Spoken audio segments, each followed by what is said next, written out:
அவங்கள்ட்டே கேட்டிருப்பீங்களா? துணை முதலமைச்சரா இப்போ மிகப்பெரிய எதிர்பார்ப்பு குறைப்பு அறிவிக்கப்பட்டிருக்காங்க. ஒரு கூட்டணி கட்சி தலைவரா எப்படி பாக்குறீங்க? கூட்டணி கட்சி தலைவராக இதை நான் வரவேற்கிறேன். உதயநிதி ஸ்டாலின் அவர்களை வாழ்த்துகிறேன். கலைஞருக்கு தளபதி ஸ்டாலின் எந்த அளவுக்கு உறுதுணையாக இருந்தாரோ அதை போல இன்றைய முதலமைச்சருக்கு உதயநிதி ஸ்டாலின் அவர்கள் உறுதுணையாக இருப்பார். அந்த நம்பிக்கை உள்ளது. அவருக்கு என்னுடைய வாழ்த்துக்கள், பாராட்டுகள்.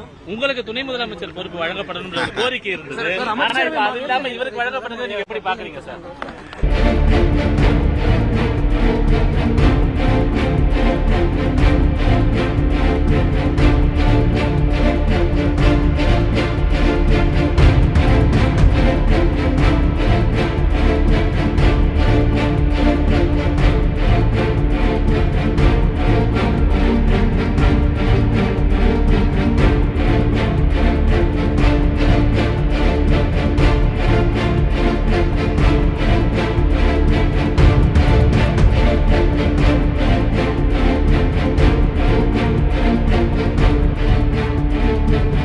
செய்திகளை உள்ளது உள்ளபடி தெரிந்து கொள்ள ரெஃப்ளெக்ட் நியூஸை சப்ஸ்கிரைப் பண்ணுங்க.